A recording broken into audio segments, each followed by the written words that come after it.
So we have 5 mentors with us today.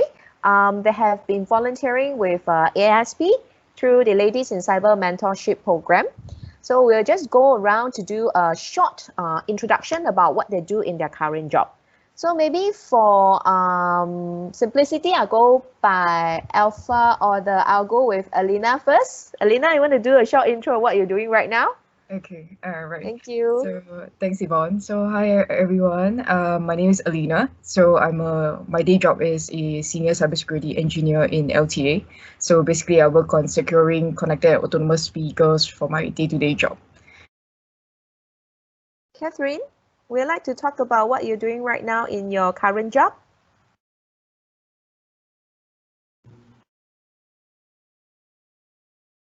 Hello, Yvonne. Can you hear me all right? Yes. Okay, thanks, Yvonne. Hello, everyone. I'm Catherine Lee. I'm currently working as a senior specialist in IT risk management and security in one of the multinational pharmaceutical company. So my role is to work with the business as well as the project teams to identify any potential security risks within their IT as well as OT and digital transformation initiatives to make sure that all the necessary security controls are embedded into their system design as early as their preparation phase, and make sure that the risk exposures of this project it's within the right balance and within the threshold of the best interests of the organizations. Thank you. So next one, can we have Eileen? Eileen, you're on mute. Yeah, thanks for reminding me. Hi, everyone. I'm Eileen Yeo. I'm a lecturer at Singapore Polytechnic. So I'm basically teaching the Diploma in Infocom Security Management students. So my job is to develop modules and to conduct lessons. So right now I'm mainly teaching more on operating systems, security, and also ethical hacking. Thank you. So the next we have Faith. Hi, I'm Faith. I'm from TrustWave. I'm an Associate Director handling product management in APJ. Product management role includes activities like conceptualizing, developing and launching new services for enterprises to subscribe to. We also develop go-to-market activities and strategies, target the right audience to help grow the leads and revenue for the firm. And basically, in short, we manage the whole life cycle of a product or service offering from beginning to end of life. Thank you. Thank you, Faith. And last, we have Mei Hui. Yeah, hi everyone. Mei Hui here. I'm from the Government Technology Agency. So my role there is as a cybersecurity specialist, and for my role, I help agencies to do security operations and monitoring. Yeah, so hopefully we'll be able to share more later as well. So students, today we are very glad that our 5 mentors, they come from both private and public sector, so you can ask all your burning questions about the cybersecurity profession, especially for females. So I'm going to go around and ask our mentors today, right? How do you join the cyber security industry? Because it's a very new industry. So maybe at the point when you're students, the cybersecurity industry was not even so prominent at that point in time. So can we hear from Elena on this? Yeah, Yvonne. Okay. So basically for me, it's I actually joined the cybersecurity industry through my second job in when I joined consulting, so in Booz Allen Hamilton. But I actually first got to know about at the point of time it wasn't called cybersecurity yet. It was called like IT security. So during my university and my polytechnic days, even though I didn't study like cybersecurity per se, but I actually did some modules to actually get in touch with that. So for example, what Eileen is teaching, like ethical hacking, I actually did 1 or 2 modules on that as well. So that actually exposed me to cybersecurity. And then I sort of joined consulting as per general cybersecurity to actually get to know all of the industry. So before I move on to be more specialized in LTA currently. Okay, so I think the next one we want to hear from will be Catherine. How do you join the industry? So my background is a little bit interesting, I would say, because I was actually a scientist. So I have my internship as a scientist in one of the cancer research medical center. And then during my internship, I realized that staying in a wet lab is not something that I would like to do for a long time. And as part of my degree, I was actually doing bioinformatics, whereby I am being exposed to DNA, as well as part of the courses will be focusing purely on IT. So with the I would say the knowledge that I gained from the IT track, I've decided to join cybersecurity in one of the big four consulting firms when I graduated. And throughout my journey in being a cybersecurity senior consultant in the advisory firm, I got the chance to help different clients from different fields like oil and gas, financial sectors, and then pharmaceutical as well, to uplift the company's cybersecurity maturity. So that's how I started my career as a cybersecurity consultant in this area. So do you find that it was a very big jump from where you used to be and going to cybersecurity? It is, but I think based on my personal experience, I would say that even though you are not trained from a cybersecurity background per se, but if you have the right attitude and right exposure, and you are persistent on the goals that you have set for yourself, you can actually pick up the skills as you go along in your career or your exposures to your daily jobs. I see. Thanks so much for sharing. Thank you. Eileen, please, could you share with us how do you join the industry? Okay, I was already in the IT industry, so then I moved to Singapore Poly to teach IT subjects. So I was teaching networking for a while, so I think that was why they asked me to move to IT security, because when the diploma in Infocom Security Management was launched, so they asked me to join the teaching team. Yeah, and that's how I picked up the cybersecurity knowledge from there. But since young, were you always have been interested in IT? I guess I just stumbled into it by chance. You stumbled into it. How did that happen? So as in well, that time when I was I was entering the university, so I was looking at all the courses and I thought, computer science, that sounds interesting. So give it a try. Yeah, So and then that's how I ended up here. Is also quite male dominated, right? Actually, not really. During my time, quite a lot of girls. Oh, okay. Yeah. So that's it's good about to know. almost 40% girls. Yeah. That's very good. Yeah. So can we hear from Faith? How do you join the industry? Yeah, so I chanced upon an opportunity to join this industry as a regional product manager in a MSSP, which is a managed security service provider. So they needed the skill sets of a productization similar to a telecommunication industry where I was from. And the common denominator between these two is that both are service providers. So that's how I joined. I understand that your background your discipline was math, right? Yes, that's right. Teacher in math. So initially I wanted to be a teacher, of course. Yeah, so for me to join this industry is definitely very tough in the beginning because I do not understand all the IT jargons, but that can be picked up over time. So yeah, no worries about it. Next, we'd like to hear from Mei Hui, or actually I should address her as Dr. Tan Mei Hui. Yeah, so for my journey, I think it's a bit similar to Catherine. So previously I was in electrical engineering. So I did a lot of computer systems, computer engineering and related stuff. Then subsequently, as you shared, I did my PhD. My PhD was in biomedical engineering because there was a lot of funding in that area and a boom. So I did research in that area. and a lot was on data analytics. So based on that, when I was looking for a job, the consulting area was quite, I would say, quite a popular choice for fresh grads. So I decided to join as well. And my role was to help the cybersecurity team build systems and do data analytics. So that was actually my first encounter with cybersecurity, and subsequently I moved on to do more operational work, which is what I'm doing now.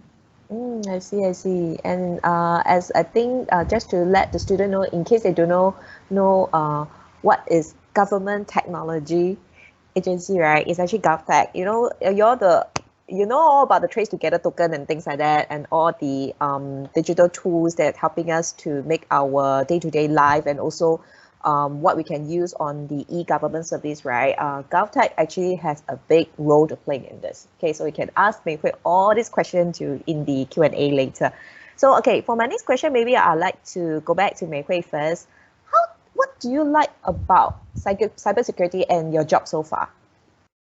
For me, I think it's the just every day, because I wouldn't say that the job is very straightforward, because there's always new attack types and attack vectors, and we have to be very in touch with the news, because any little thing, like even politics, can affect the attacks that are coming in.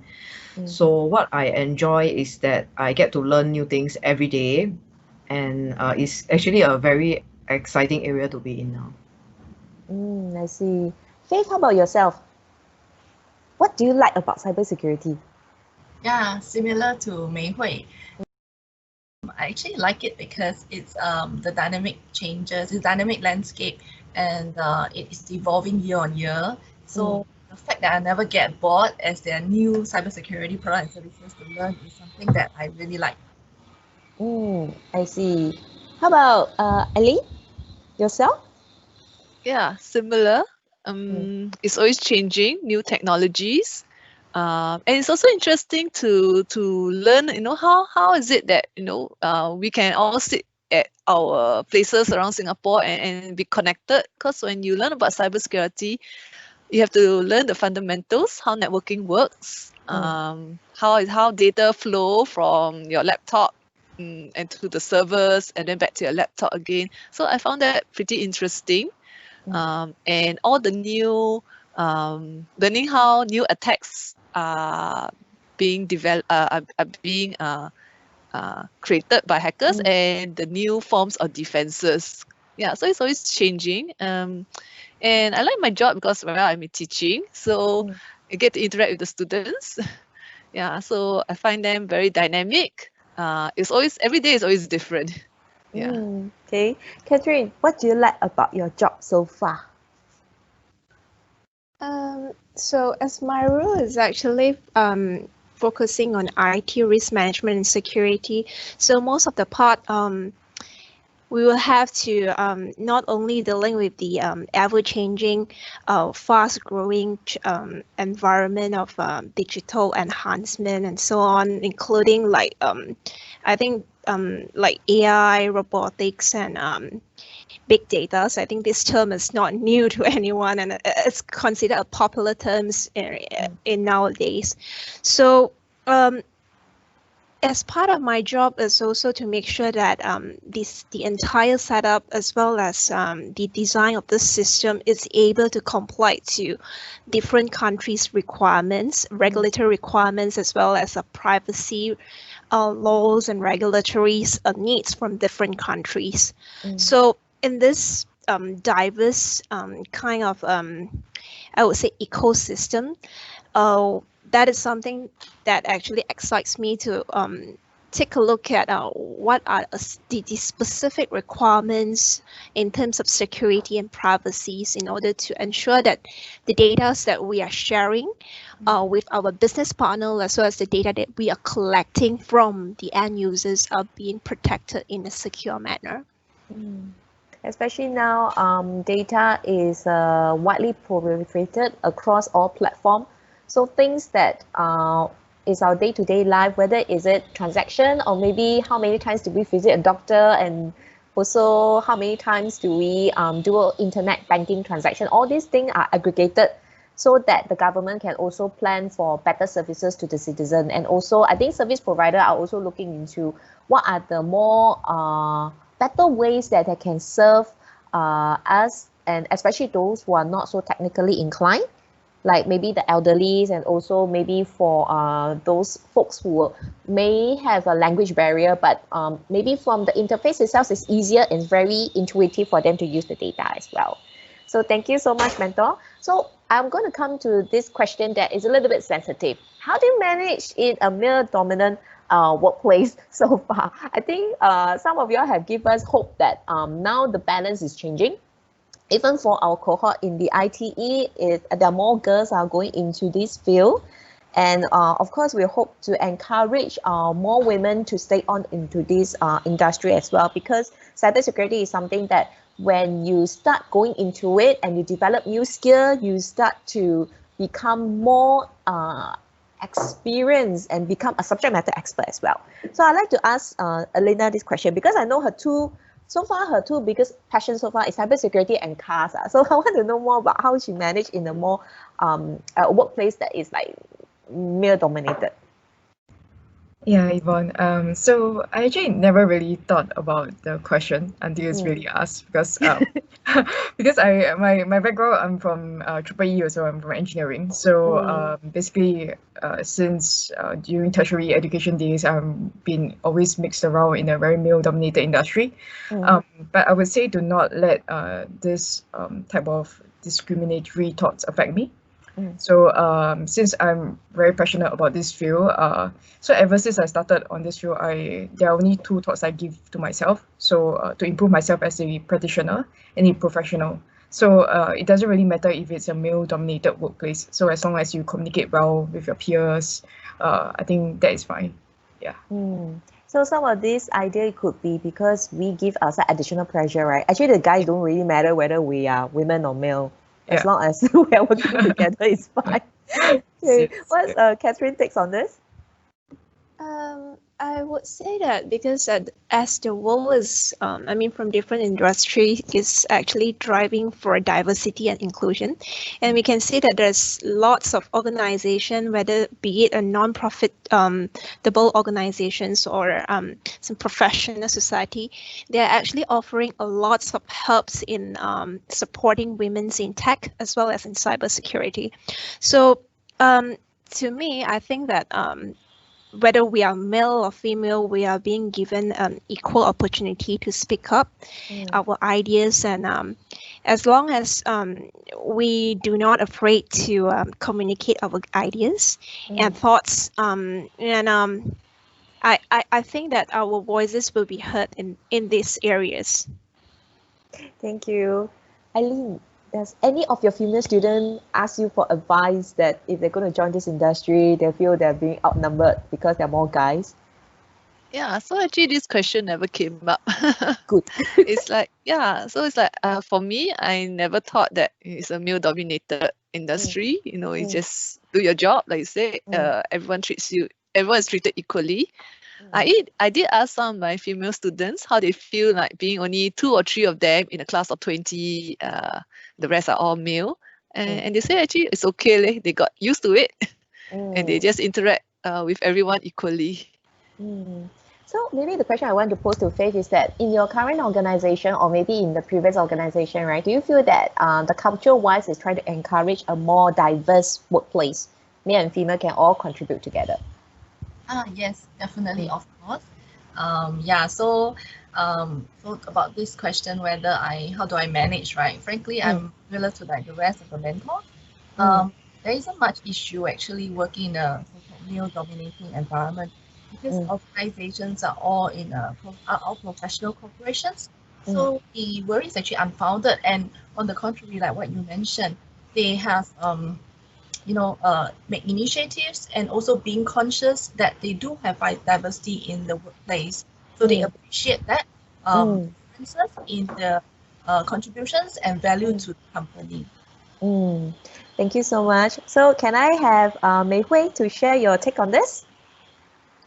I would say that same as everyone else, I think there's not much, like in the sense, a real discrimination against women in cyber or women in tech.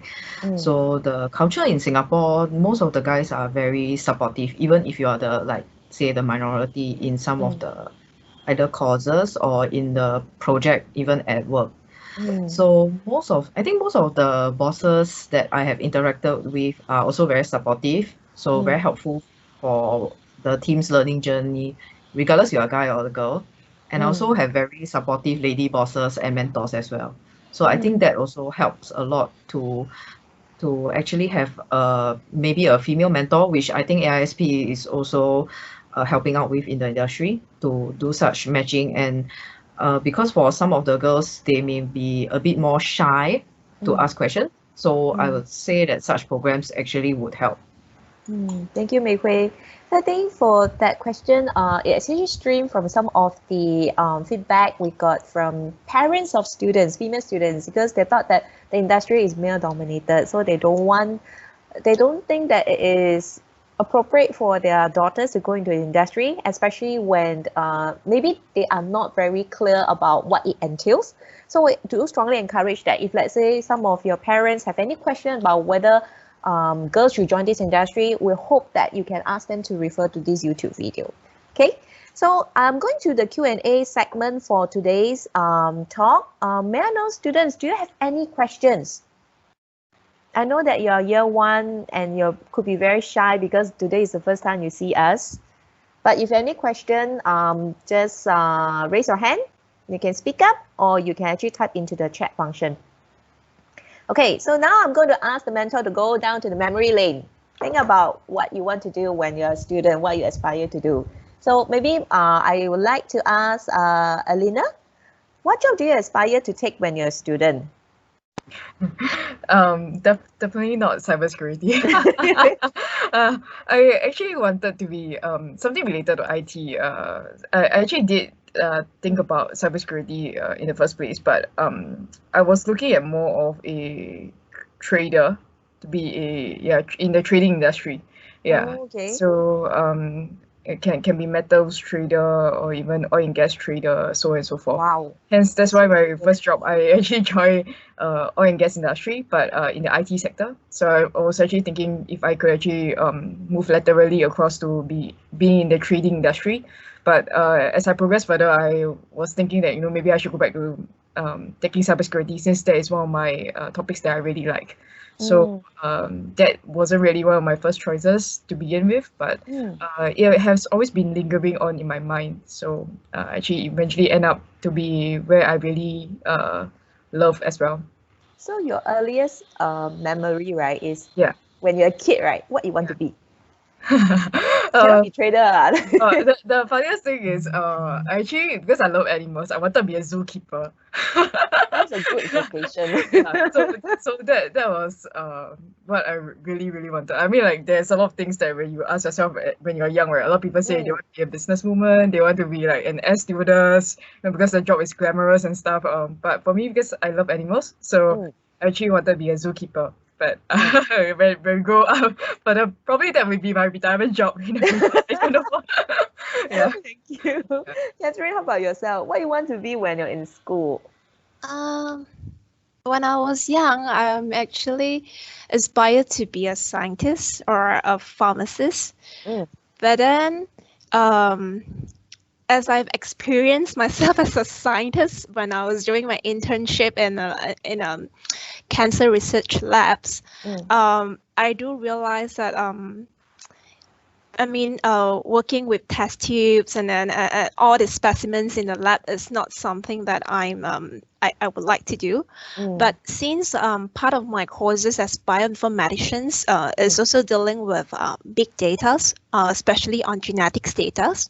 So the main reasons is to ensure that we actually harness the part of the gene markers that is related to some kind of cancers, and also based on the gene markers, we will be able to identify potential medicines that can help to cure cancers. So and then since I'm still my job is still related to dealing with data now, but I have changed my role from a scientist to become a cybersecurity specialist who is working towards to secure data. So that's how I landed myself in a pharmaceutical company where we are also working with the same objective, which is to invent medicines for humans as well as animals at the moment. So your choices evolve along the way, right? When you get to know yourself better and better, and you see what kind of opportunities you have also. Yes, definitely. Yeah. How about Eileen? Do you always want to be a lecturer when you're a student? Actually, when I was young, I thought I would like to be a writer. Okay. Fiction, children's books. Yeah, but but it's just always a thought behind. Then, as I told you, when I was picking courses for the university, I thought, okay, computer science. And at that time, my friends also say, oh, they are going to join computer science, just follow the crowd. Yeah, but then I found out I quite enjoyed computer science. So that's why I continue in IT. Yeah. Actually, when I was young, I also did think of being a teacher that time. So after I was working in IT for a few years, then I think because I was considered better at it. So when in my uni days, I was sometimes I was spending time coaching my friends. Yeah. So after I was working a few years, one of my friends was telling me, oh, you should become a polytechnic lecturer. I saw an opening there. Okay, so that's why I applied. And that's how I'm here. So actually, maybe from the beginning, you really have certain natural attributes and inclination that you want to be an educator. It's just that it could be a different domain. Yeah. Yeah. Okay. Faith, how about yourself? Yeah, I always wanted to be a teacher. Teaching math. Teaching math, yeah. So but the good thing now is that where I am now, doing product management, I also need to do enablement for the sales and pre-sales, and sometimes even talk to clients. So it's a form of like teaching where I share the knowledge with the people around in the company or to the external customers. So I think it's the best of both worlds. Yeah, for now. Yeah. I think in one of your previous school talk, you're also talking about transferable skill. Do you want to share a bit more about, how we can actually cross from one industry to another industry? Like for your case, at the beginning, you want to be a teacher, but now you're actually doing product development. And some of this solution is actually helping companies to better protect themselves. Yeah, so frankly, I believe in the, like all these skills actually are transferable, like what you mentioned. So for example, math. How is it applied in real life is that we are able to be more logical and organized, and then analyze stuff, and then come to a conclusion at the end of it in a systematic manner.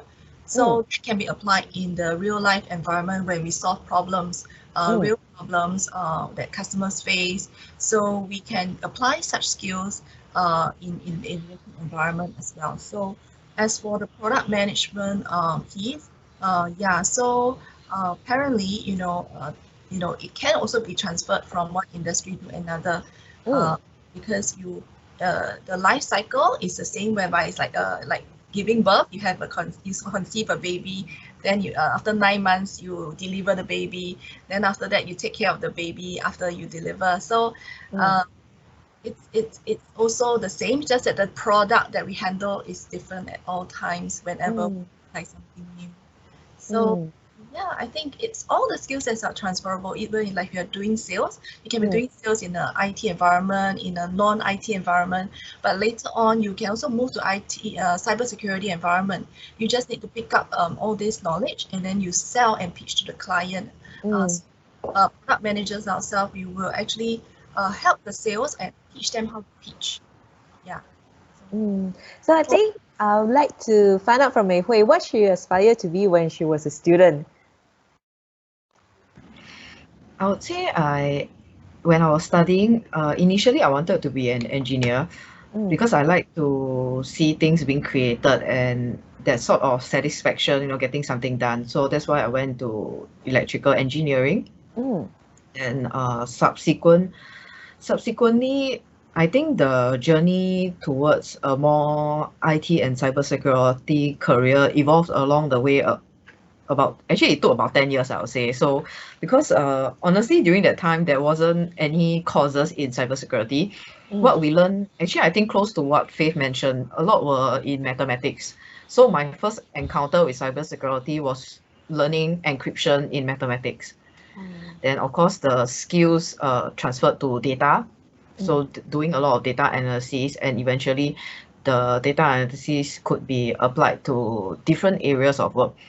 So I would say that now I'm still doing what I wanted to do, in a sense that being a cybersecurity specialist is very close to the work of an engineer, just that the skills are applied to a different sector, because the data that we are dealing with is slightly different. I see. Thanks so much for sharing. So students, I noticed that you have been very, very quiet. Maybe it's because it's TGIF. That's why you are conserving your energy. Maybe you're going out later, okay? But if you have any question, you can email to us after this session. So I have last two questions that is more pertaining to the students in terms of the topics that I like to open to the mentors to answer. So what are the subjects or topics that you think it will be helpful for students who are interested in cybersecurity? So free flow. Mentors, please.